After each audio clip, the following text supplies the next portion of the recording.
and Ludwig, Gounod and Cox. The race is on as they go over the start-finish line. Is it Mercedes or McLaren? The bottom go down to the bottom of the hill, side by side. It's a Mercedes. It's Nannini who has the lead. Nannini leads, but it's Leto in second place.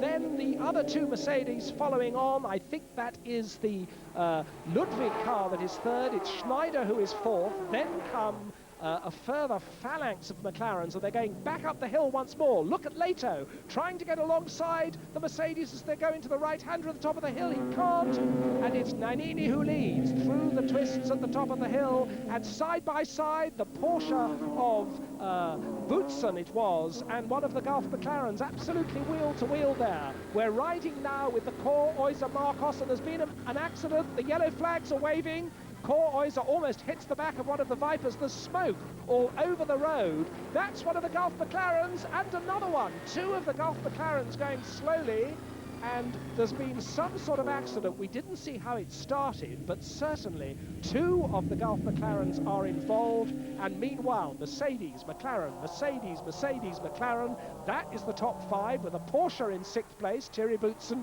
obviously got away with whatever manoeuvre he was having with the Jean-Marc Gounod Gulf McLaren, and JJ Leto flying the BMW McLaren flag between these two superbly sleek looking V12 Mercedes CLK coupes. They're coming down the hill to the end of the new section of this wonderful Spa road circuit, and now they rejoin there, the old public road, and they start the long climb through two sweeping flat-out left-handers. They're doing about 165, nudging 170 miles an hour. They line up, dab the brakes for the first left-hander, but the second one really is flat. And then they curve right and come to the bus stop chicane. It's just like a bus stop.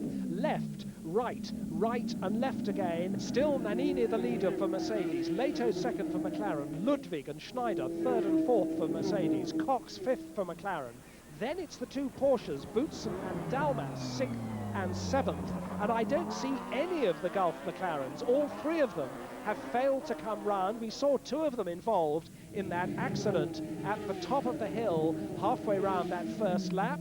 Now on their second lap, the leaders coming down that terrifying plunge to the bottom of the hill and back up again. That is Eau Rouge, 155 miles an hour at that point, and they get up to about 185 at the top of the hill. Mercedes, McLaren, Mercedes, Mercedes, and Schneider's challenging. Schneider pulls alongside Ludwig. The Mercedes with the yellow mirrors goes past the Mercedes with the red mirrors, and now Schneider moves into third place, demotes Ludwig to fourth. There's one of the McLarens. Now, this is the number one McLaren. That is the Anders Olofsson car. Very bad bodywork damage at the front. This is the car he shares with Andrew Gilbert-Scott. We haven't seen either of the other two Gulf McLarens reappear, but Anders Olofsson bringing that crippled number one McLaren into the pits as the leaders stream on round the swooping back section, and we wait to see just how badly damaged that McLaren is. The front bodywork completely stoved in at the left-hand side. Now that's not too serious. They can replace all of that front bodywork. They have a spare front bodywork section.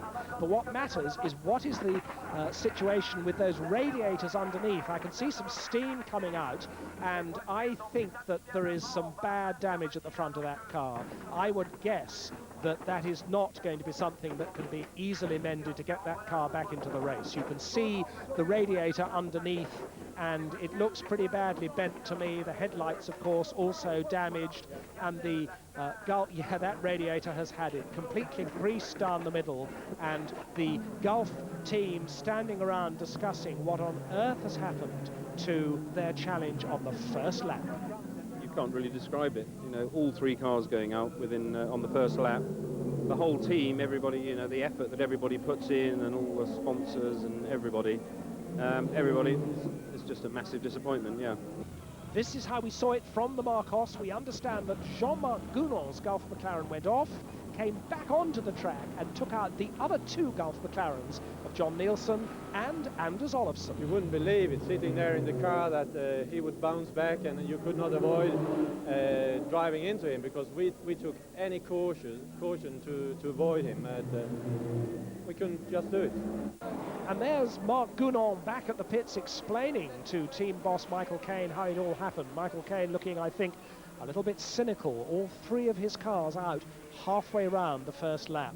And Thierry Boutsen moving up in the Porsche. He's passed Peter Cox's McLaren. Now he passes Klaus Ludwig's Mercedes also. So Boutsen really charging. That's a Jeep on the track. For heaven's sake, they're still clearing up the debris from that McLaren accident, but it is completely inexcusable to have a Jeep or a fire engine actually on the racing line.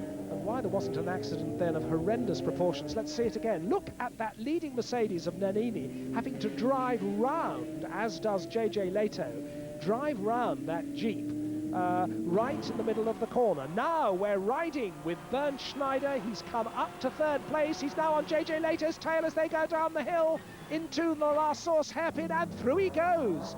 Lehto trying to fight back on a tighter line, but Schneider has done it. Mercedes are 1 and 2. JJ Lehto pushed back to third place. Nannini the leader, Schneider in second place, and in third place now the McLaren of JJ Lehto, and Thierry Boutsen looking good in fourth place. They're already about to lap that gallant little blue Morgan driven by Bill Wickham.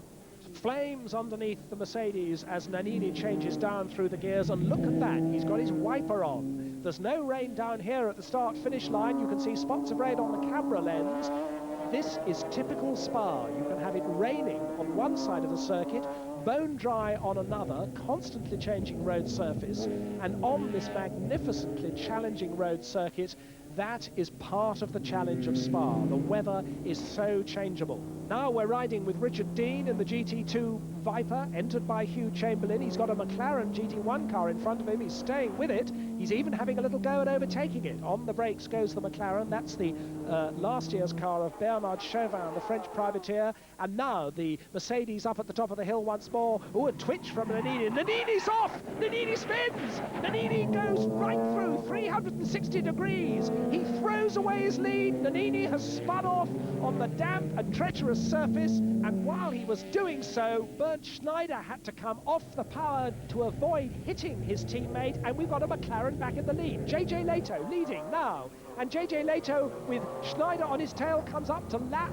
3 slower cars, 2 of those Mustangs, Peter Owen and Thomas Erdos. They're there battling with a 911 Porsche, and now Schneider is poised to get that lead back from JJ Lehto. Porsche third, Mercedes fourth, Mercedes fifth, and Peter Cox's McLaren sixth. Now we're on board with Schneider. He's got Peter Owen's Mustang in front of him. Mustang moves across to the right. Mercedes goes by. Up the hill, Mercedes passes Porsche. But still that McLaren is leading. In the pits, we've got the Porsche GT1, the third place car of Thierry Boutsen. He's in bad trouble. And we've got a new leader once more. Schneider has the Mercedes back in the lead ahead of the McLaren. What a fantastic motor race this is, with a battle going on for the lead as though it were a 10-lap club race instead of a 4-hour endurance race. Bernd Schneider leads, the championship leader.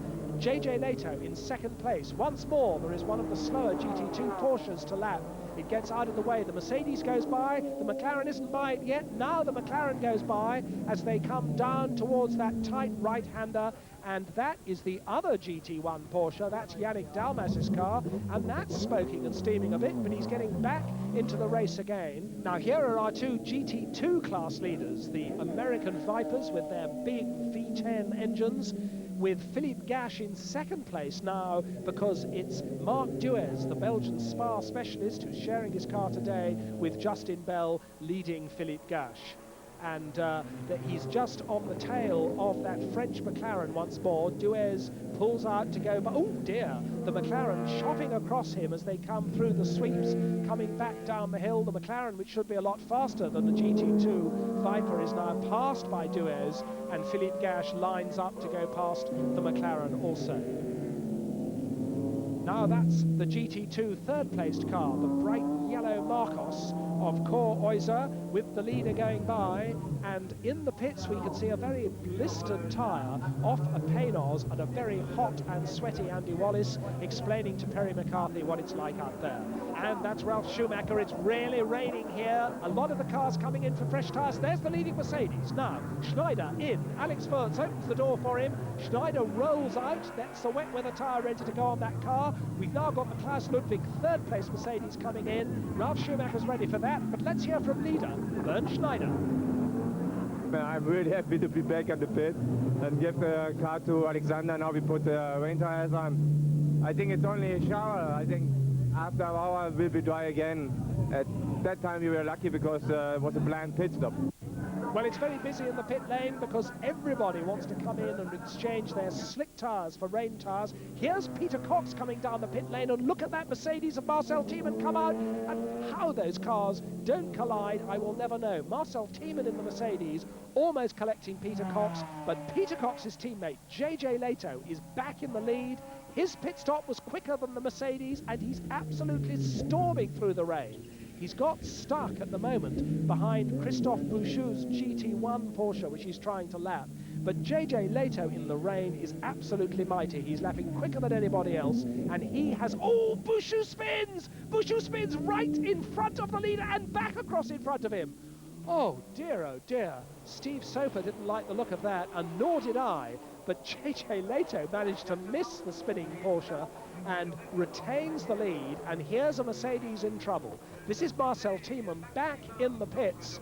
In fact, he's getting out of the car, and I think they're working on the transmission of that car. Marcel Tiemann sharing the Mercedes that Alessandro Nannini led the race in, and now here's another spinner as the track starts to dry. That's the Spinelli Collins Waddell GT2 Porsche going sideways and backwards across the grass. Oh, crunch it goes into the concrete wall, and indubitably their race is run. Peter Cox now coming down into the La Source hairpin, lapping the Claudia Hurtgen GT2 Porsche on the brakes. Bang! Bang! Well, he gets going again, and it's his teammate JJ Lehto who still leads here at Spa for McLaren, but Mercedes are a threatening second, and there's still a long way to go. There's the Peter Cox McLaren with its damage at the front when it hit that slower Porsche, but Steve Soper is in the pits waiting for JJ Lehto to bring in the leading McLaren. JJ Lehto out of the car. Steve Soper clambers in with rather more difficulty than Lehto got out as they refuel the car. That's Mark Duez, Justin Bell's teammate, who seems to be rather unhappy about something in the Viper pit. And we've got a Panos coming in. This is the Dave Price car. James Weaver brings the car in. Weaver out, Wallace in. But the drive of the race so far, surely, has come from the race leader, JJ Lehto. JJ, so far so good. When the rain came down, you were really flying out there. Well, I thought I was really driving slowly, you know. I thought that everybody's going faster, you know, but then everybody was, oh, you went 6-7 seconds quicker than anybody else, and... You had a couple of tricky moments out there as well. We saw a Porsche spinning off just in front of you. Tell us about that. What an asshole. I mean, I have never seen anybody else, you know, this Bouchou or whatever his name is, you know, he's all, I don't know what's wrong with the guy, you know. They should take the license off from him, you know, for 2 races or something, you know. He should behave, you know. Not a happy man. Well, here's the 5th placed McLaren. This is the privately entered Parabolica car, and Chris Goodwin's done a tremendous job getting that car up to 5th place. He's done 2 stints, clambers out, with Gary Ailes, his teammate, clambering back in again. And we've got some drama up here on the start-finish straight. There's some debris on the straight. Here's a replay. It's the engine cover of the Jürgen von Gartzen Porsche GT1. A Viper takes avoiding action behind, and the fiberglass has disintegrated and shredded itself down the straight, and there is the car being pushed out of harm's way. That's another car out. Oh, and that's the Little Morgan. What a shame. Bill Wickham and Charlie Morgan bring real variety to the GT grids with that. Now, this is Bob Wallach in the Yannick Dalmas Porsche, trying to keep out of the way of David Vellet in the French McLaren, spinning once again. A slower car spins in front of a faster car. Bob Wallach taking tremendous avoiding action, getting on the grass, but he lives to tell the tale. Now, here's our leader once more, Steve Soper, settling into what will be a double stint. 2 hours for JJ Lehto in very difficult wet and dry conditions. Now 2 hours then coming up for Steve Soper, and that car still leading, but it has to be said that Steve Soper's lap times are not as quick as JJ Lehto's, and Bernd Schneider in the 2nd place Mercedes is eating away at his lead. They're worried in the Schnitzer McLaren BMW pit.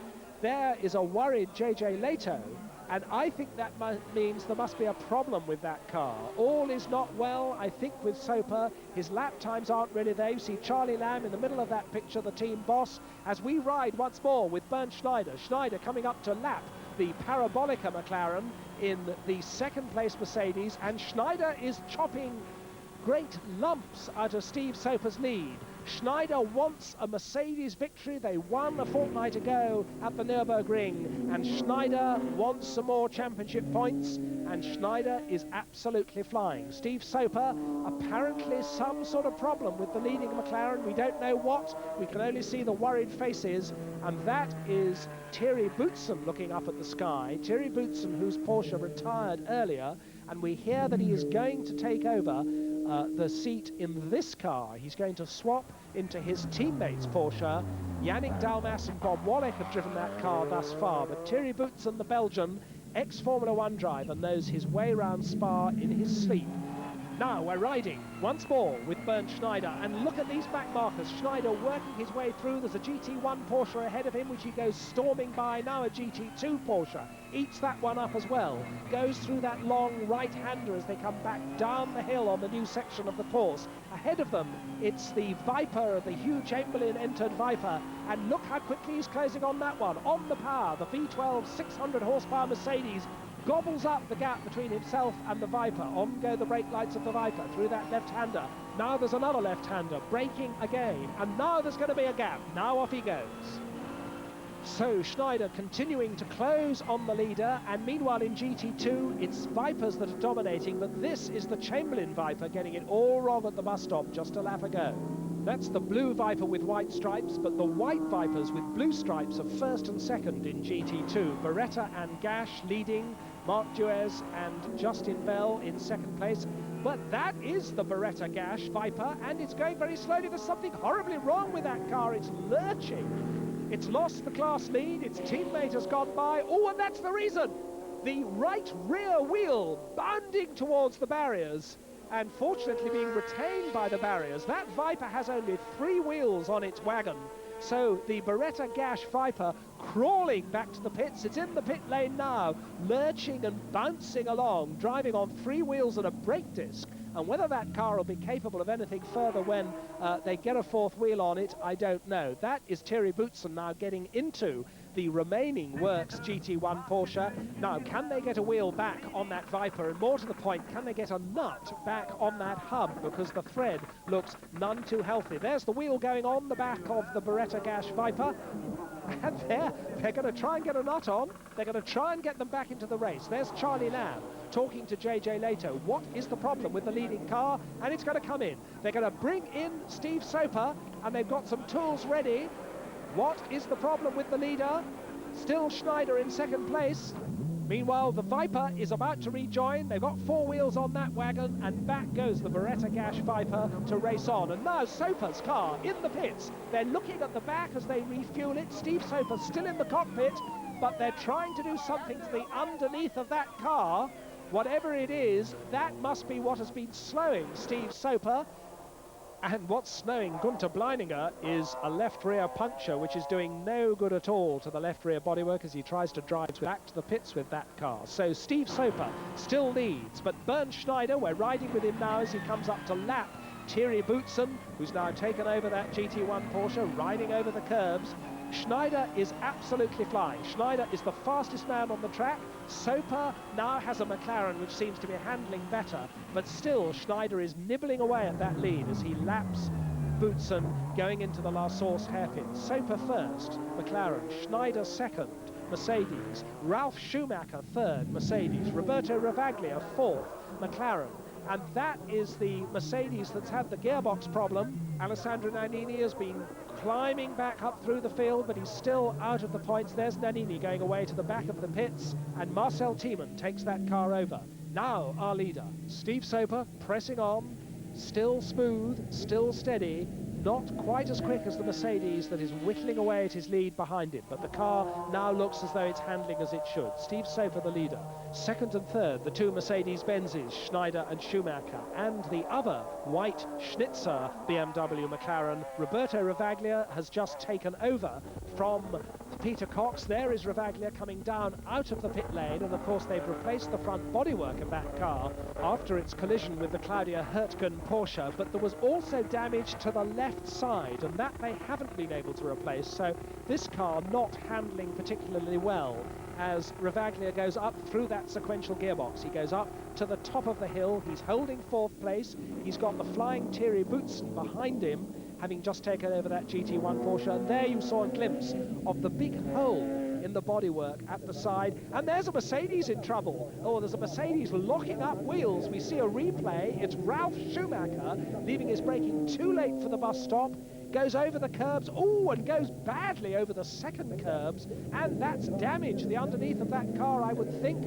Quite a lot of bits of fiberglass and bodywork flying everywhere, and there's the result. Ralf Schumacher brings the Mercedes into the pits, and they're having to work on the bodywork of that car. That is going to lose him perhaps a podium place, because it certainly lost him 3rd place. Ravaglia has taken the McLaren through into 3rd. We're seeing 2 Mercedes, the one that's well down, the Tiemann car, letting the Schneider car pass. The 2nd place Schneider car still flying up through the field, still whittling away at this lead that Steve Soper has. Steve Soper first. Now, 2 Vipers ahead of Schneider. There is the Gash Beretta car, which he's about to lap first, which is, of course, a lap down after having that 3-wheeled incident. And then in front of it is the Duez Bell car still leading its class. There's the man that's leading the race. Steve Soper now having settled into a rhythm, and although that McLaren may not be handling quite as it should, whatever they did to that car at its last routine stop has enabled Steve Soper to settle into a much more clear rhythm in this race. And although Schneider is catching him, any calculation will tell you that Schneider's going to have to go even faster. We're going to see the gap. There it is, 30 seconds plus 30. That's the gap between leader Soper and second man Schneider as JJ Lehto watches from the pits. And this Porsche is now 4th. This is the car that Thierry Boutsen has taken up into 4th place, but he's coming in for a quick splash and dash pit stop this late in the race. The 2 Vipers rumble on, these big 8-litre V10 production cars. You can buy one from the showroom or you can go racing in one, and they're leading GT2 with the Justin Bell car in the lead of that class. Still the GT2 Porsches battling for the places, and still Schneider gobbling them up as he comes through the traffic, lapping car after car. Schneider still believes he can win this race. Schneider keeping the pressure on. Soper just trying to maintain his pace so that he can prevent Schneider from getting too close in these closing stages of the race. More GT2 Porsches to be lapped by the Mercedes. Schneider reeling off these laps. Very impressive man indeed. And there are the calculations being done in the Schnitzer BMW pit. Charlie Lamb is telling Steve Soper just how quickly he has to go. That's Charlie Lamb with the headphones on. And we've got a problem for Roberto Ravaglia. Roberto Ravaglia, we see a replay as he locks up his wheels, runs wide, gets onto the gravel. That's the 3rd place McLaren. Is it going to go into the barriers? Well, what it is going to do, surely, is lose 3rd place. And Peter Cox and Roberto Ravaglia in that 3rd place Schnitzer McLaren have now been passed by Thierry Boutsen. Thierry Boutsen brings the Porsche up to 3rd place. Steve Soper in the lead, now coming up to lap Gary Ailes in the yellow Parabolica McLaren. And those Parabolica boys have done a great job. They're in 6th place, they're in the points. And I'm sure that Gary Ailes will get out of the way. He knows that Steve Soper, there's a blue flag anyway that tells him get out of the way, there's a faster car coming up behind, and Soper slots neatly by at the hairpin, accelerates away down the hill. There is no doubt a faithful Soper fan hoping that he can keep this lead going.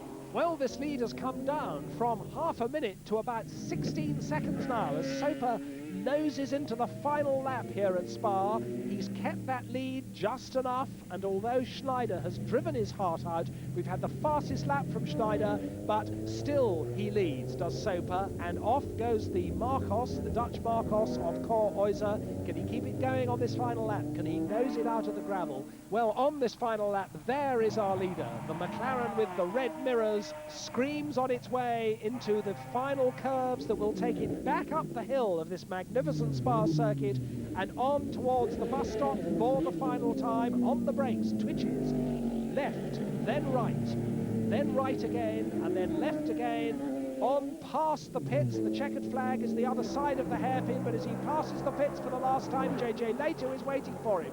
Charlie Lamb is waiting for him. They cheer him on. He has one corner left to go, one final hairpin. A third GT victory of 1997 for Steve Soper and JJ Leto. There's Justin Bell cheering home Mark Duez, who wins GT2 for Viper. Justin, well done, first place. Yeah, I'm really chuffed. It was quite a race actually, probably the best one this year. So after everything, I'm really pleased. Yeah, tremendous. So Steve Soper and JJ Leto take their third win of the year from Bernd Schneider and Alex Wirtz. I sort of was driving as quick as I could, trying to... So Jacques Villeneuve